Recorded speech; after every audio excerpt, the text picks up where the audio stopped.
Assalamualaikum warahmatullahi wabarakatuh. Halo semuanya, selamat datang di channel Edukasi Ceria. Di sini bersama dengan saya, kita akan belajar banyak hal yang gak hanya menambah pengetahuan saja, tetapi menumbuhkan nilai dan karakter baik di dalam diri kita.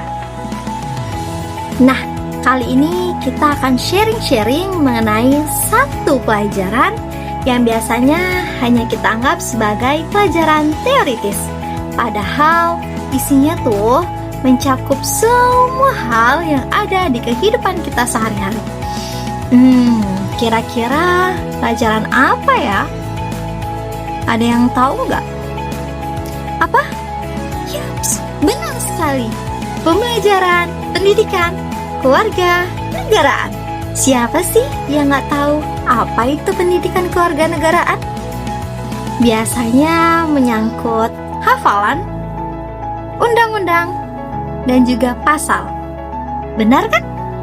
Nah, tapi kali ini kita nggak akan belajar itu semua. Namun, kali ini kita akan membahas sisi lain dari pendidikan keluarga negaraan, yaitu sebagai pelajaran yang membahas mengenai nilai dan moral sebagai pembentuk kepribadian yang baik di dalam diri kita sejak dini.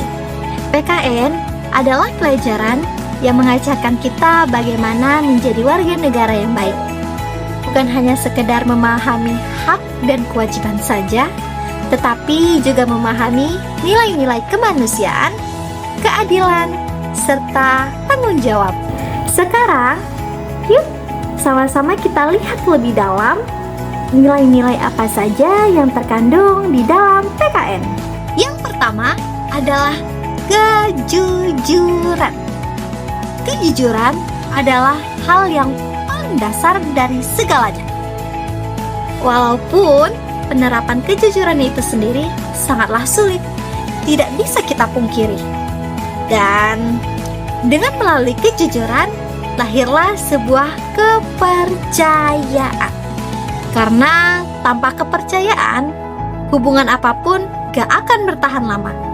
Jadi kita paham bahwa kejujuran itu adalah hal yang penting dan hal yang sangat dasar yang perlu kita terapkan di kehidupan sehari-hari. Kedua adalah tanggung jawab. Di pelajaran PKN kita sudah diajarkan yang namanya tanggung jawab, mulai dari yang kecil hingga yang terbesar. Contoh yang terkecil adalah mengerjakan tugas tepat pada waktunya. Dan contoh yang terbesar adalah menjaga nama baik keluarga dan nama baik bangsa Indonesia. Yang ketiga, gotong royong. Inilah ciri khas bangsa Indonesia. Lewat pendidikan kewarganegaraan, kita diajarkan 3 hal: membantu, bekerja sama, dan tolong-menolong. Karena pada dasarnya manusia itu adalah makhluk sosial yang gak bisa hidup sendiri. Karena dengan bergotong royong, semua pekerjaan akan jadi lebih ringan. Yang keempat, keadilan dan toleransi. Di pendidikan kewarganegaraan, kita diajarkan untuk adil terhadap siapapun, tanpa terkecuali. Ingat ya, tidak memihak siapapun dan tidak pilih kasih terhadap teman sendiri. Selain keadilan, kita juga diajarkan untuk menghormati perbedaan agama, suku, budaya, ras, bahasa, bahkan pendapat orang lain. Itulah alasan mengapa bangsa Indonesia tetap berdiri utuh di tengah-tengah keberagaman masyarakat Indonesia itu sendiri. Yang kelima, cinta tanah air dan kebangsaan. Di dalam pendidikan kewarganegaraan, kita diajarkan untuk bangga menjadi salah satu bagian dari bangsa Indonesia. Dan cinta tanah air itu tidak hanya diukur dari bagaimana cara kita menghafal lagu-lagu kebangsaan, tetapi bagaimana kita menjaga lingkungan, lalu bagaimana cara kita menghormati simbol-simbol negara, dan terakhir bagaimana cara kita membangun bangsa kita ini dengan cara kita masing-masing. Sekarang yuk kita cari tahu lagi apa contoh lain dari pendidikan kewarganegaraan yang ada di lingkungan sekitar kita.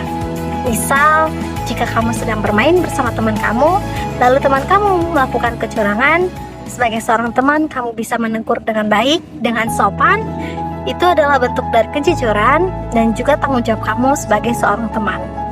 Lalu contoh lainnya, ketika kamu melihat sampah berserakan, baik di lingkungan rumah maupun di lingkungan sekolah, lalu kamu memungut sampah tersebut dan membuangnya pada tempatnya, itu adalah bentuk dari cinta terhadap lingkungan dan juga tanggung jawab terhadap sosial.